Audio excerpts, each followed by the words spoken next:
So whenever we create a website, we need to host that. Host, H-O-S-T, host. That is called web hosting. So for the web hosting, we need one web server. That means कि आप जैसे मैंने example बताया था कि अगर हम google.com लिखकर हिट करते हैं तो ये सर्च करता है उस मशीन को, उस आईपी एड्रेस को जिस आईपी एड्रेस पे ये होस्ट किया हुआ है। तो उस आईपी एड्रेस तक तो पहुंच जाता है, फिर उस आईपी एड्रेस पे पहुंचने के बाद कौन इसको सर्व करेगा, तो वहां पे इंस्टॉल्ड होता है वेब सर्वर नाम का एक सॉफ्टवेयर। वेब सर्वर क्या करता है, बहुत सारे वेबसाइट को होस्ट कर सकता है, ये वेबसाइट को होस्ट करता है। तो जब भी हम किसी वेबसाइट को हिट करते हैं तो वो वेब सर्वर ही है जो टेक केयर करता है कि अभी कौन सा पेज किस यूजर को भेजना है, because web server handle multiple user simultaneously. क्योंकि आप भी हिट कर रहे हो और भी दुनिया से लोग हिट कर रहे हैं और वो सारे google.com को हिट कर रहे हैं। तो google.com का पर सेकेंड हिट कितना है पता है आपको? google.com का पर सेकेंड हिट करोड़ों में है। 1 करोड़ यूजर मान के चलो 1 सेकेंड में हिट कर रहा है। तो उस वेब सर्वर को बहुत सारा इंफॉर्मेशन, बहुत सारा एप्लीकेशंस होते हैं जो उसको मैनेज करते हैं। तो डेफिनेटली वेबसाइट को होस्ट करने के लिए एक वेब सर्वर की रिक्वायरमेंट होती है। That is again a software जो कि आप अपने मशीन पे भी इंस्टॉल कर सकते हो। ऐसा कोई जरूर नहीं है कि उसी किसी स्पेशल मशीन पे इंस्टॉल्ड होगा। अभी मैं आपको दिखाऊंगा अभी सर्वर का कंसेप्ट। सर्वर आपके मशीन पे, आपके पीसी पे या आपके डेस्कटॉप पे या आपके लैपटॉप पे कैसे इस वेब सर्वर को हम लोग इंस्टॉल करते हैं और फिर कैसे हम एक वेबसाइट को रन कराएंगे, क्योंकि without web server website run नहीं करता है। तो लोकल मशीन पे जब हम वेबसाइट बनाएंगे तो लोकल मशीन पे भी हमको एक वेब सर्वर की जरूरत पड़ेगी। और अगर इसको दुनिया को दिखाना है, दैट मीन्स कि www पे इसको होस्ट करना है, तो इसको हमको वेब सर्वर पे इंस्टॉल करना पड़ता है, जिसको होस्टिंग बोलते हैं। इंस्टॉलेशन नहीं बोलते हैं, इसको होस्टिंग बोलते हैं। अगर लोकल मशीन पे हम काम कर रहे हैं, किसी सॉफ्टवेयर को इंस्टॉल करना बोलते हैं। अगर इसी को हम रिमोट मशीन पे होस्ट करना बोलते हैं, क्योंकि वो मशीन मेरे पास नहीं है, वो कोई ना कोई सर्विस प्रोवाइडर से आपको लेना पड़ेगा। जिसमें कि सबसे बड़ा नाम आज के समय में आप सुनते होंगे गो डैडी का है। GoDaddy is a big service provider of internet hosting, domain, इस तरह का बहुत सारा सर्विसेज वो प्रोवाइड करता है। AWS का नाम सुने होंगे, Amazon web services. Amazon web services भी बहुत बड़ा कंपनी है और ये वेब सर्वर रखता है और वेब होस्टिंग करवाता है। तो अमेजन वेब सर्वर पे भी हम लोग, अमेजन वेब सर्विसेज से हम लोग सर्विसेज ले सकते हैं, तो वो वेब सर्वर हमको देगा। तो अपने अपने वेबसाइट को जब बनाओगे तो वेब सर्वर की जरूरत पड़ेगी उसको होस्ट करने के लिए। तो इसलिए मैंने बताया था कि ये एक सॉफ्टवेयर है जो कि सर्वर मशीन पे इंस्टॉल्ड होता है और यही टेक केयर करता है कि किस यूजर को कौन सा पेज भेजना है और भेजना भी है कि नहीं भेजना है, क्योंकि सिक्योरिटी भी होता है इस पे। बहुत सारा सिक्योरिटी लगा होता है कि वेब सर्वर पे क्या ऑथराइज है और क्या ऑथराइज नहीं है। ऐसा नहीं कि सारे यूजर को सारे पेज को ये भेज ही देगा। तो बहुत सारा कुछ है, आगे हम लोग पढ़ेंगे उसको समझते हुए। तो web server is one of the software which is required at the server and where we can host our website and then after hosting that website is browsable. That means कि वो दुनिया से कहीं से भी खुल सकता है। That is on the open domain, open पे चला जाएगा। तो यहाँ पे वेब सर्वर, जैसे कुछ वेब सर्वर का मैं नाम बता रहा हूँ। तो यहाँ पे अगर डॉटनेट पे काम करते हैं तो यहाँ पे IIS सर्वर, IIS सर्वर होता है, ये डॉटनेट प्लेटफॉर्म के लिए है। अगर हम जावा पे काम करते हैं तो यहाँ पे होता है अपाचे सर्वर। ये सब सर्वर का नाम है। जैसे आप डिफरेंट एप्लीकेशन का नाम जानते हो, किसी ना किसी कंपनी के थ्रू ही बनता है। तो ये डॉटनेट के लिए जो है ये माइक्रोसॉफ्ट बनाता है और ये अपाची बनाता है। अपाची का नाम का एक कंपनी है, तो अपाची सर्वर। इसी तरह से आप अगर PHP पे प्रोग्राम करते हो तो जैम सर्वर बोला जाता है। जैम सर्वर पे हम लोग PHP को काटते हैं। ऐसे PHP सारे सर्वर पे काम करता है, लेकिन jam is a special, PHP के लिए ये स्पेशल सर्वर है, लाइक दैट। तो डिफरेंट टेक्नोलॉजी पे डिफरेंट सर्वर है। और कुछ जो टेक्नोलॉजी से PHP जो है, लैंग्वेज बोलो या टेक्नोलॉजी बोलो, ये दोनों इटसेल्फ ही है। तो PHP हम किसी भी सर्वर पे इंस्टॉल करके रन करा सकते हैं। IIS सर्वर पे भी सपोर्ट है इसका, अपाचे सर्वर पे भी सपोर्ट है, और जैम सर्वर तो स्पेशलाइज है ही इसके। तो डिफरेंट टेक्नोलॉजी के लिए डिफरेंट सर्वर मार्केट में है, जिसको कि हमको इंस्टॉल करना पड़ता है सर्वर एंड पे। तो वेब सर्वर चाहिए होता है, और वेब सर्वर आपका कौन सा वेब सर्वर होगा, तो आप .NET पे काम कर रहे हो तो डेफिनेटली IIS सर्वर पे आप काम करोगे। IIS सर्वर आपका वेब होस्टिंग सर्वर होगा।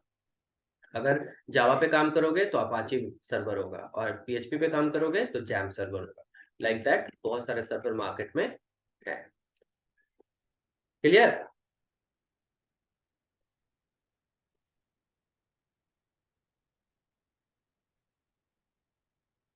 Yes, sir. So now we will begin with our next thing. That is, we have to search for one ID, and that ID is provided by your Microsoft, and that is free of cost. One edition is free of cost, not all the editions. So we need one ID. यहाँ पे जो ID है वो बोलते हैं visual studio. तो visual studio 2019 आप search करोगे गूगल पे तो ये आपको लिंक मिलेगा विजुअल स्टूडियो डाउनलोड करने के लिए। अभी लेटेस्ट 2022 वर्जन है, सो 22 वर्जन भी आप यूज कर सकते हो। और इसमें हम लोग कम्युनिटी एडिशंस यहाँ से हम लोग डाउनलोड करेंगे। बाकी जो आपके एडिशंस है वो एडिशंस पेएबल है। प्रोफेशनल और एंटरप्राइज एडिशन जो है पेएबल है, लेकिन आपका कम्युनिटी एडिशन जो है वो आपका क्या है, फ्री है। तो जिस भी वर्जन को आप डाउनलोड करोगे, वर्जन रिस्ट्रिक्शन हम नहीं बोल रहे हैं, यहाँ पे और भी बहुत सारा पुराना वर्जन भी रखा हुआ है। तो 2019 पे भी काम कर सकते हो, 17 पे भी कर सकते हो, 15, 13। अगर तुम्हारे पास पहले से इंस्टॉल्ड है तुम्हारे मशीन पे, अगर कोई सीनियर भाई बहन है उन्होंने पढ़ा है तो सेम लैपटॉप पे, तो हो सकता है विजुअल स्टूडियो तुम्हारे मशीन पे इंस्टॉल्ड होगा। So you need to download this Visual Studio software,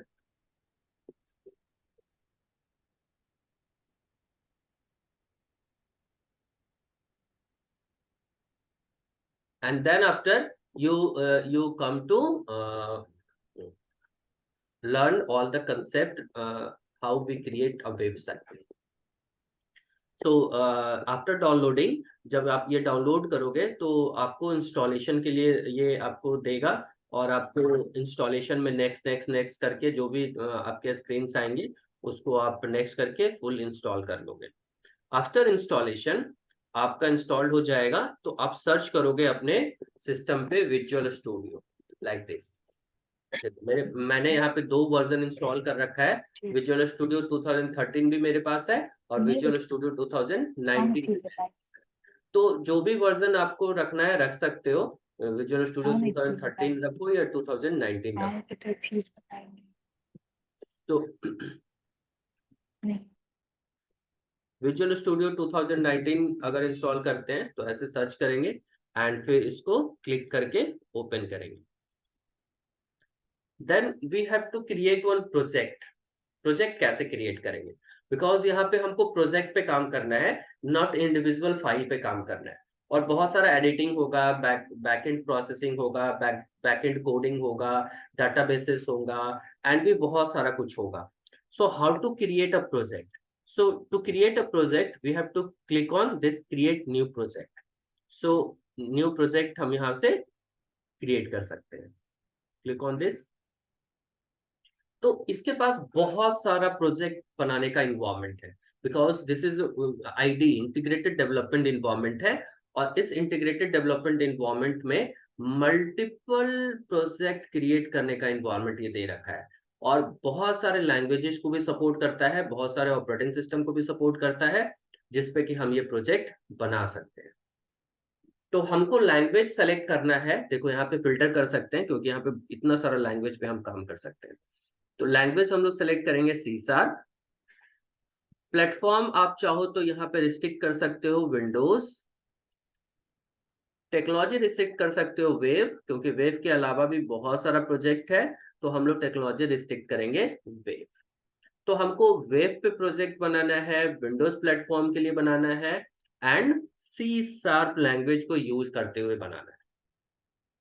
अब इसमें देखो बहुत सारा प्रोजेक्ट यहाँ पे आपको लिस्ट करेगा, तो इस लिस्ट से हमको सेलेक्ट करना है ASP.NET web application with .dot net framework. ठीक है, ये वाला हमको एप्लीकेशन सिलेक्ट करना है। कौन सा? ASP.NET web application under in bracket .NET framework. Then next, then it is asking for कि आपका वेब एप्लीकेशन का नाम क्या होगा एंड ये किस फोल्डर में स्टोर होगा। आप फोल्डर चेंज कर सकते हो, बाय डिफॉल्ट ये लोकेशन है फोल्डर का, और किस .NET फ्रेमवर्क वर्जन पे काम करेगा। तो यहाँ पे बहुत सारा देखो वर्जन इंस्टॉल्ड कर देता है ये, और लेटेस्ट वर्जन अभी मेरे मशीन पे जो है वो 4.7.2 है, तो लेटेस्ट वर्जन .NET फ्रेमवर्क का हम लोग 4.7.2 ही यूज करेंगे, लेटेस्ट वर्जन ही यूज करेंगे। तो प्रोजेक्ट नेम हम एक देते हैं, कुछ अच्छा सा नाम देते हैं, तो वेब डिजाइन रखते हैं और 2023 बैच रखते हैं। तो वेब डिजाइन 2023 बैच के लिए हम ये प्रोजेक्ट क्रिएट करते हैं। Then create. Now it is asking कि इस वेब एप्लीकेशन में भी बहुत सारे टाइप का वेब एप्लीकेशन यहाँ पे क्रिएट हो सकता है। तो which type of web application do you prefer? तो यहाँ पे देखो एम्प्टी प्रोजेक्ट है। एम्प्टी प्रोजेक्ट में हम मतलब ये किसी टेम्पलेट को सपोर्ट नहीं करेगा। वेब फॉर्म है, जो एक वेब फॉर्म टेम्पलेट है, एमबीसी फॉर्मेट का टेम्पलेट है, वेब एपीआई फॉर्मेट है, और सिंगल पेज एप्लीकेशन है। सिंगल पेज एप्लीकेशन भी आज के समय में बहुत यूज होता है। तो हम अभी यहाँ पे एम्प्टी प्रोजेक्ट सेलेक्ट करेंगे, बिकॉज वी डोंट नो कि हम क्या करने जा रहे हैं, जस्ट वी आर लर्निंग। तो we are learning with the empty project. I don't want any settings, हम किसी भी सेटिंग को अभी कॉल नहीं कर रहे। ये सब जब क्लिक करोगे ना तो इसमें बहुत सारा सेटिंग्स पहले से किया हुआ मिल जाएगा। तो अभी हम किसी सेटिंग्स वाले प्रोजेक्ट्स को यूज नहीं करेंगे, किसी प्री डिफाइंड टेम्पलेट्स को नहीं यूज करते हुए एम्प्टी टेम्पलेट यूज करेंगे, और यहाँ पे सेलेक्ट करेंगे वेब फॉर्म, और यहाँ पे HTTPS प्रोटोकॉल अभी हम यूज नहीं करेंगे, सो यहाँ से अनचेक करें। Then create. This will create a new project with the project name Web Design 2023 in a particular folder, and all the related libraries which are required to develop a website within the .NET framework ASP.NET technology that is going to be created. ये देखो project create हुआ, और ये आपका first screen आया। This is your first screen. So first we will familiar with this first screen, कि इस screen को कैसे समझते हैं और किस एरिया पे हमको काम करना है। तो इस स्क्रीन में आपको बहुत कुछ वर्ड पावर पॉइंट जैसा मेन्यू मिल रहा होगा। ये मेन्यू बहुत अच्छे फैमिलियर है, इसको बताने की जरूरत नहीं है। तो माइक्रोसॉफ्ट का जो भी प्रोडक्ट आप यूज करोगे ये मेन्यू मिलेगा, और मेन्यू पे क्लिक करोगे तो उसका सब मेन्यू आएगा, जैसे फाइल न्यू हर जगह आता है, लाइक दैट। तो ये मेन्यू सिस्टम है। ये टूल बॉक्सेस है, जो कि शॉर्टकट टूल बार जिसको बोलते हैं। टूल बॉक्सेस पे आपका मेन्यू से जो इम्पोर्टेंट टूल्स है सब यहाँ पे इकट्ठा करके हम लोग रखते हैं, सजा के रखते हैं, ताकि स्पीड फास्ट हो और काम फटाफट हो सके मेरा। ये मेरा चूंकि ये लैंडिंग पेज है, होम पेज है इस विजुअल स्टूडियो का, तो ये अभी आपको बता रहा है कि आप क्या कुछ कर सकते हो। और ये जो राइट साइड पैनल है that is known as solution explorer. ये सॉल्यूशन एक्सप्लोरर है। तो इस सॉल्यूशन एक्सप्लोरर में जो प्रोजेक्ट क्रिएट हुआ है उस प्रोजेक्ट का ये स्ट्रक्चर बता रहा है ना। इस प्रोजेक्ट का ये स्ट्रक्चर बता रहा है। तो इतना सारा ये कुछ इंपॉर्टेंट रेफरेंसेस है। देखो इतना सारा लाइब्रेरी है जो इसने ऐड कर दिया है। तो आगे हमको अगर किसी और लाइब्रेरी की जरूरत पड़ेगी तो हम यहाँ ऐड करेंगे। और यहाँ पे कुछ फाइल्स है जो कि इंपॉर्टेंट फाइल्स है, जो कि वेब प्रोजेक्ट को रन करने के लिए जरूरत पड़ेगी। तो यहाँ पे हम लोग इस पेजेस को यहाँ से हम लोग यूज कर सकते हैं। Then now if I want to add one file, one HTML file, how do we add? तो ये जो प्रोजेक्ट है, इस प्रोजेक्ट ये इसी नाम से हम लोग प्रोजेक्ट बनाए थे, वेब डिजाइन 2023 नाम से। तो इस प्रोजेक्ट पे हम राइट क्लिक करेंगे, राइट क्लिक करते हुए इतना सारा देखो पॉपअप मेन्यू है, तो यहाँ से हम सेलेक्ट करेंगे ऐड, और ऐड पे आएंगे और फिर हम सेलेक्ट करेंगे न्यू आइटम। न्यू आइटम पे जाएंगे, देखो कितने सारे टाइप का हम पेज बना सकते हैं। कुछ फाइल्स जो हम आपको बताए थे वो तो बनेगा, जैसे HTML पेज बनेगा, जावास्क्रिप्ट बनेगा, स्टाइल शीट बनेगा। तो ये HTML pages, JavaScript pages, style sheet pages हम बनाएंगे। तो first we start with the HTML page. So every HTML page having its name with the extension .html। तो ये फर्स्ट पेज है, तो हम इसका नाम फर्स्ट पेज रख रहे हैं, या होम पेज हम ऐसे रख सकते हैं, क्योंकि सबसे पहले हम लोग होम पेज ही तैयार करते हैं किसी भी वेबसाइट का। तो home.html हम इसका नाम रख सकते हैं। तो this is the file name. अब हम यहाँ पे ऐड करेंगे, तो जैसे ऐड बटन पे क्लिक करेंगे, देखो ये फाइल यहाँ पे ऐड हो गया। और इसमें मिनिमम कोड जो लिखना चाहिए उसको, चूंकि विजुअल स्टूडियो है, इसमें बहुत सारा यूटिलिटी है, और आपका हेल्पिंग हैंड साथ में चलता है इसमें। तो ये चूंकि हमने HTML फाइल बनाया, तो HTML का जो मिनिमम स्ट्रक्चर है, वो मिनिमम स्ट्रक्चर आपको ये दे दिया। Now HTML stand for what? Hypertext Markup Language. This markup language means there are ready-made tags which marked for a particular purpose. That is why markup language. मतलब कि यहाँ पे tag आपको मिलेगा, रेडीमेड टैग्स मिलेंगे, और हर टैग्स का अपना एक मतलब है। तो हर टैग के बारे में तो हम नहीं बता पाएंगे, लेकिन कुछ टैग्स जो हैं, जो इंपॉर्टेंट टैग्स है, जिसको हम लोग को फ्रिक्वेंटली यूज करना होता है, वो टैग्स हम लोग यहाँ पे यूज करके देखेंगे। तो that HTML file start with that root tag. Root tag HTML का क्या होता है? HTML. So every starting tag has its closing also. So this is the starting and this is closing. तो स्टार्ट होता है इस तरह से, एंड क्लोजिंग में ये जस्ट फ्रंट स्लैश लगा रहता है। This represent the closing tag with in this HTML। Because HTML, जैसे हम अगर कोई प्रोग्रामिंग सीख रहे हो या सीखे हो, तो प्रोग्रामिंग में करली ब्रैकेट होता है स्टार्टिंग पॉइंट, एंट्री पॉइंट, और क्लोजिंग करली ब्रैकेट होता है एंड पॉइंट। उसी तरह से यहाँ पे स्टार्टिंग पॉइंट है HTML का HTML टैग, और उसका क्लोजिंग है। सो ये HTML इनक्लोज्ड हो गया। Now within this HTML we have two sections. दो सेक्शंस होते हैं। कौन कौन सा? Head section and body section. तो हेड सेक्शन में क्या काम करते हैं एंड बॉडी सेक्शन में क्या काम करते हैं? क्या कोड लिखेंगे हेड सेक्शन में, और क्या कोड लिखेंगे हम लोग बॉडी सेक्शन में? तो हेड सेक्शन में पेज में जो कुछ भी एक बार कॉल करना है, पेज लेवल पे पूरे HTML पेज में, अगर हमको किसी फाइल को रेफरेंस करना है, या कुछ एक बार रेफरेंस करना है, या एक बार ही पेज का टाइटल लिखा जाता है, देखो टाइटल टैग ये दे रखा है, ओनली वंस।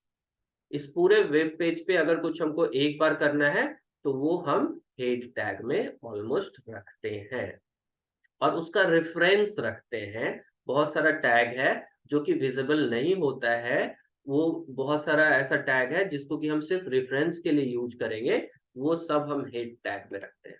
रेफरेंस करने का मतलब कहीं ना कहीं से कुछ हम रेफरेंस ले रहे हैं, अभी आगे हम लोग समझेंगे रेफरेंस का मतलब क्या होता है यहाँ पे। और टाइटल पूरे पेज में एक बार ही होता है, तो टाइटल टैग ये दे रखा है, तो हम लिख सकते हैं welcome to my first page, like that. This will appear in the title bar of your browser. Title bar, जैसे अगर हम किसी को ब्राउज कर रहे हैं, this is the title bar, तो यहाँ टाइटल पे ये जो लिखा हुआ आ रहा है Visual studio older download, this is the title bar. तो जो अभी हम लिखे हैं टाइटल टैग में, ये इस टाइटल बार में अपीयर होगा। अभी रन करा के हम दिखाएंगे प्रोजेक्ट को, तो यहाँ पे दिखेगा। तो head section almost common section है पूरे पेज का, पूरा पेज का कॉमन सेटिंग्स बोल सकते हैं, सेटिंग्स रखते हैं यहाँ पे। एंड बॉडी टैग में वो सारा कुछ रखते हैं जो यूजर को हमको दिखाना है, पूरा कंटेंट। जो आप सपोज ये विजुअल स्टूडियो का पूरा डिजाइन फाइल है, तो ये पूरा डिजाइन जो किया हुआ है ये सब बॉडी में किया हुआ है, सारा कुछ बॉडी में किया हुआ है। ठीक है, तो यहाँ पे बॉडी में आप जो कुछ भी लिखोगे वो सब यूजर को दिखने जा रहा है, until you hide that। अगर तुम हाइड कर दोगे तो अलग बात है, जब तक हाइड नहीं करोगे तब तक वो जो कुछ भी लिखोगे वो सब यूजर को दिखेगा। तो HTML हैविंग टू सेक्शंस, पहला सेक्शन जो कॉमन सेक्शन है और मोस्ट ऑफ द रेफरेंसेस यहाँ कैरी करते हैं, एंड एट वंस जो कोडिंग हो सकता है वो हम लोग हेड में रखेंगे, और जो भी विजिबल है सब बॉडी में जाएगा, सब बॉडी सेक्शन में लिखा है। There are two section, head section and body section. So every section having its own opening tag and closing tag. Most of the tag having container tag and most of the tag having no container. Container कहने का मतलब जिसका opening and closing लिख रहे हैं और उसके बीच में कुछ डाटा लिख रहे हैं। अगर विदाउट कंटेनर है तो लाइक दिस, ये विदाउट कंटेनर टैग है, इसके अंदर हम कुछ नहीं लिख रहे हैं, इसके प्रॉपर्टीज में सब लिख रहे हैं। तो every tag having certain properties also, you can say attributes। जैसे अगर बॉडी है तो बॉडी का एट्रीब्यूट्स हो सकता है, जैसे बॉडी का हमको बैकग्राउंड कलर सेट करना है या और भी बहुत सारा एट्रीब्यूट होगा। तो यहाँ पे क्या है ना, नोटपैड में आपको ये सब नहीं मिलता है, यहाँ पे जैसे ही हम स्पेस प्रेस करेंगे देखो इतना सारा एट्रीब्यूट आ गया। This is called intelligence. तो विजुअल स्टूडियो में काम करोगे या किसी भी अच्छे एडिटर में काम करोगे जिसमें जो आईडी के रूप में एडिटर अवेलेबल है मार्केट में, उस आईडी में ये इंटेलिजेंस आपको मिलता है जो आपको हेल्प करता है कोड करते हुए। तो यहाँ पे कोड कर रहे हैं और हमको सारा कुछ याद थोड़ी रहेगा, इतना बड़ा लाइब्रेरी होता है। तो देखो इतना सारा एट्रीब्यूट्स है इसका जो हम यहाँ पे लगा सकते हैं, इसके साथ इतना सारा एट्रीब्यूट है। तो बॉडी के साथ हमको लेट्स से कि हमको बैकग्राउंड कलर लगाना है, ऐसा कुछ लगाना है, तो कुछ एट्रीब्यूट्स हमको यूज करके इसको लिखना पड़ेगा। तो कैसे लिख सकते हैं कि बॉडी का बैकग्राउंड कलर क्या होगा? तो इसके लिए स्टाइल एट्रीब्यूट है। हम इस बॉडी का एक स्टाइल सेट बनाना चाह रहे हैं, जो कि मैंने क्या बताया था CSS के थ्रू बनाएंगे। तो CSS लिखने का बहुत सारा तरीका है, उसको भी हम लोग समझेंगे, बट ये जो तरीका है इसको बोलते हैं इनलाइन CSS। स्टाइल सेट हम बना रहे हैं इसका बॉडी का। तो बॉडी का हमको स्टाइल क्या कॉल कराना है? हमको बैकग्राउंड कॉल कराना है। देखो जैसे मैंने लिखा BA, तो ये अल्फाबेटिकली सॉर्ट हो गए, मेरे पास जितने भी एट्रीब्यूट्स हैं वो सारे आ गए। तो मुझे क्या करना है? बॉडी कलर सेलेक्ट करना है, देन कोलोन लगाना है, एंड देन जैसे कोलोन लगाया तो चूंकि कलर का ये बात कर रहा है, कलर के लिए एट्रीब्यूट है, सो इतना सारा कलर अवेलेबल है। कौन सा कलर सेट करना चाहते हैं? ये वो कलर है जिसका नाम हम लोग लिख सकते हैं। बहुत सारा ऐसा कलर है जिसका नाम हम लोग लिखना बहुत मुश्किल है, क्योंकि एकदम वो हर एक पिक्सल पे कलर वैल्यू चेंज होता है, कलर का कॉम्बिनेशन चेंज होता है कंप्यूटर पे, हर एक पिक्सल पे कलर चेंज होता है। तो जो भी कलर आपको बैकग्राउंड में लगाना है उसको यहाँ पे हम सिलेक्ट कर सकते हैं, जो भी कलर आपको लगाना है। सपोज ये वाला कलर हमको बैकग्राउंड में चाहिए, ये बैकग्राउंड में लगा दिए, और इस पे हम कुछ लिखना चाहते हैं, तो ऐसे हम कंटेंट लिख रहे हैं, this is my first page. यहाँ पे भी मैंने लिखा, पर ऊपर मैंने लिखा था टाइटल में welcome to my first page, and यहाँ बॉडी कंटेंट में लिख रहे हैं this is my first page. Now see output. Output क्या आता है? आउटपुट कैसे देख सकते हैं इसका? तो इसका आउटपुट देखने के लिए इस HTML जो आपका सॉल्यूशन एक्सप्लोरर में फाइल पड़ा हुआ है, इसमें आकर हम यहाँ पे करेंगे व्यू इन ब्राउजर। व्यू इन ब्राउजर इसको सिलेक्ट करेंगे तो ये व्यू इन ब्राउजर के लिए हमको खोलेगा, यानी ब्राउजर में ही आपको व्यू कराएगा कि आपने जो डिजाइन किया अभी HTML फाइल वो आपको ब्राउजर में कैसा दिखेगा। See this is the output. So जो भी मैंने टाइटल में लिखा that appears in the title bar, welcome to my first page, है ना। एंड जो भी मैंने बॉडी का बैकग्राउंड कलर सेट किया that becomes the background colour of this my page, and जो कंटेंट में लिखा वो कंटेंट में अपेयर हो गया, this is my first page. तो जैसे आप वर्ड में फाइल को सजाते हो, डॉक्यूमेंट सजाते हो, उसी तरह से वेब पेज में आपके अपने डॉक्यूमेंट्स को सजाना पड़ेगा।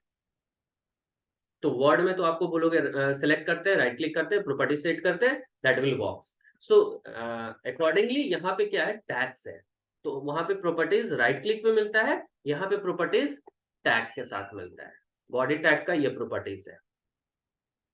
जैसे मैंने इसका बैकग्राउंड कलर सेट किया, वर्ड में हम लोग क्या करते हैं, ऐसे सेलेक्ट करते हैं, राइट क्लिक करते हैं, या फिर ऊपर मेन्यू बार में टूल बार में आ रहा होता है, बैकग्राउंड पे सेलेक्ट करते हैं और बैकग्राउंड हम सेट कर देते हैं। तो यहाँ पे आपको याद रखना है कि हर एक सिस्टम को करने का प्रॉपर्टीज है, और उसके लिए जो टैग है उसमें बहुत सारे प्रॉपर्टीज है, प्रॉपर्टीज दैट इज एट्रीब्यूट्स है। तो just you need to find out the attributes and code it. तो जैसे मैंने अभी बताया, बॉडी है, बॉडी का एक एट्रीब्यूट है, उसके अंदर ये एट्रीब्यूट है और एट्रीब्यूट का ये वैल्यू, कोलोन के साथ हम वैल्यू लिखते हैं।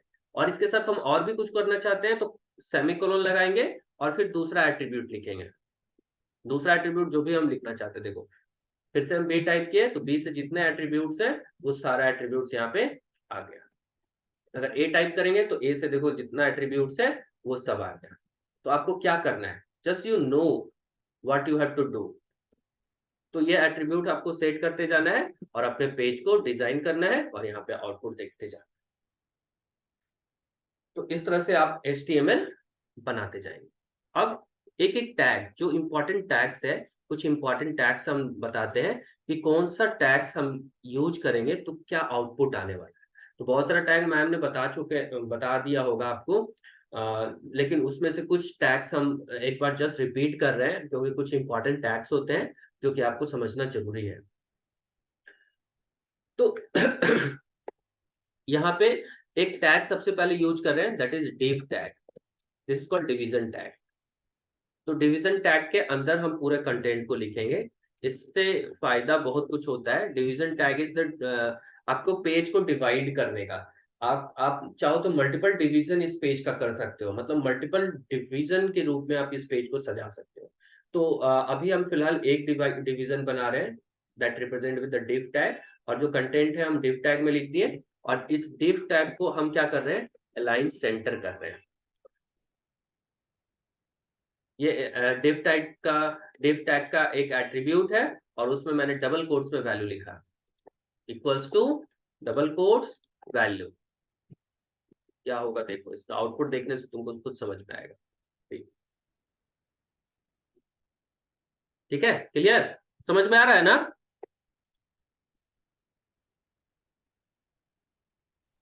Yes sir. Yes sir. तो you have to practice it. Yes, you have to practice it. जब तक प्रैक्टिस नहीं करोगे तो ये मेरे बताने से कोई फायदा नहीं करेगा तुमको। जब तक प्रैक्टिस नहीं करोगे। सर प्रैक्टिकल होगा क्या कॉलेज में? यस, प्रैक्टिकल होगा क्या कॉलेज? ये तुम अंशु मैम से पूछ लेना, अंशु मैम बताएंगी आपको कि कॉलेज में प्रैक्टिकल प्रोवाइडेड है या नहीं है। पर घर पे आप कर सकते हो, घर पे करने के लिए कोई ये नहीं है। तो सबसे पहले टैग मैंने div यूज किया, एंड सपोज अब div के बाद हमको चाहिए, सपोज हम यहाँ पे जो पेज है इस पेज को हम बोल्ड दिखाना चाहते हैं। तो बोल्ड दिखाने के लिए ये b टैग है, और b टैग के अंदर जो भी कंटेंट हम लिखेंगे ओपनिंग एंड क्लोजिंग के अंदर, that becomes the bold on page. See now the output is, just you need to refresh, not every time you have to view in browser, click करके नहीं रन कराना है, just एक बार run करा दिया and then refresh press करना है। देखो रिफ्रेश करते ही मेरा क्या हुआ, जो मैंने बोल्ड टैग के अंदर लिखा था वो बोल्ड हो गया, ना? Now if you want to increase the font size, if you want to increase the font size, तो ये स्टाइल में आके हम यहाँ पे लिखेंगे फॉन्ट एंड फॉन्ट का साइज। फॉन्ट साइज कितना चाहिए, तो यहाँ पे पिक्सल में बहुत सारा काम होता है, यहाँ पे मैक्सिमम काम जो होता है पिक्सल में होता है। ऐसे कुछ नाम यहाँ पे मिल रहा है आपको, यहाँ से आप यूज कर सकते हो, large, larger, medium, smaller, x large, double x large, इस तरह से डबल एक्स स्मॉल। तो बहुत सारा साइज आप यहाँ पे टेस्ट कर सकते हो, बट पिक्सल में हम लोग देना पसंद ज्यादा करते हैं कि हम 15 पिक्सल पे हम काम करना चाहते हैं, ये एडजस्टेबल होता है। तो 15 पिक्सल का देखो क्या वैल्यू मिलेगा आपको, ये 15 पिक्सल है आपको। और हमको ज्यादा चाहिए तो हम इसको इंक्रीज करेंगे. Suppose I need 35 pixel font size, so I this is the 35 pixel font size. Accordingly, whatever you want, you have to just adjust it accordingly. कुछ काम करने के बाद आपको आइडिया लग जाएगा कि कितना पिक्सल पे क्या आउटपुट ऑलमोस्ट आ रहा है. तो 35px stand for 35 pixel value, जो कि आप वर्ड में भी सेलेक्ट करते हो. 20 फॉन्ट पे रखना है, 25 पे रखना है, 30 पे रखना है, लाइक दैट. तो यहाँ पे फॉन्ट साइज हम पिक्सल में दे रहे हैं. अगर फॉन्ट कलर भी देना है तो यहाँ पे लिखेंगे फॉन्ट, एंड यहाँ पे फॉन्ट के साथ कलर भी होगा. सॉरी, फॉन्ट का कलर ऐसे लिखते हैं COLR, colour only, not font. तो यहाँ पे फॉन्ट का कलर कौन सा इस पे अच्छा लगेगा? इस पे तो ब्लैक कलर ही ज्यादा अच्छा जा रहा है. लेकिन if you want, just I am giving you the demonstration, so if you want to change the colour you can just have change that colour. तो उस पे हमको आइडिया नहीं है कि कौन सा कलर अच्छा लगेगा. Just I am giving this colour, blue colour. This is also good. So I've changed the color of that text. तो ये मैं कहाँ लिख रहा हूँ? ये मैं बॉडी के साथ स्टाइल में लिख रहा हूँ. So every line in this body becomes the blue colour. ये हम देखो, अगर हम 2 लाइन 3 लाइन लिखते हैं, सपोज ये PR टैग एक यूज कर रहे हैं. ये कंटेनर टैग नहीं होता है, ये क्लोज टैग होता है. तो क्लोज टैग ऐसे लिखा जाता है. फिर हम ये 2 लाइन 3 लाइन ऐसे हम लिख रहे हैं जस्ट टू शो यू कि इस, चूंकि हम यहाँ पे बॉडी पे कलर लगा रखे हैं, तो इसका जो भी कंटेंट होगा सब ब्लू में ही दिखेगा क्योंकि बॉडी पे लगा हुआ है. सो व्हाट वी डू कि हमको ये लाइन किसी और कलर में चाहिए, ये लाइन किसी और कलर में चाहिए, तो हम बॉडी के साथ ये नहीं लिखेंगे. बॉडी के साथ लिखेंगे तो ये पूरे बॉडी पे इंप्लीमेंट होगा, because this whole screen content area is the body screen. तो हमको क्या करना चाहिए? एनीवन? कहाँ हम कोड लिखे कि ये पर्टिकुलर लाइन पे इफेक्ट हो? सर लाइंस के साथ लिखना चाहिए इसे, बॉडी में नहीं. बिल्कुल सही. तो ये कहाँ लिखना चाहिए? लाइंस के साथ लिखना चाहिए. तो हम क्या कर सकते हैं? हम जैसे अभी मैंने बताया कि div टैग को यूज कर सकते हैं डिवीजन तैयार करने के लिए, या P टैग है, पैराग्राफ टैग है, पैराग्राफ टैग पे भी हम लिख सकते हैं. P टैग लिए और एक P टैग में हम इसको डाल रहे हैं, और इस P टैग के स्टाइल में फिर लिख रहे हैं क्या? कलर. इसका कलर हम कुछ और रख रहे हैं. सपोज इसका कलर हम ब्लैक ही रखना चाहते हैं. So first line become the black and second line because of body colour that is in the blue. So I have changed the style of first line and make it to the black, and second line जो कि body में direct लिखा हुआ है तो वो body वाला colour को इनहेरिट कर रहा है. तो ये आपका काम करने का तरीका होगा. नाउ फेज बाय फेज हम लोग इसको टैग्स को एक्सप्लोर करेंगे और किस टैग का क्या यूजेस है वो सीखते जाएंगे. कुछ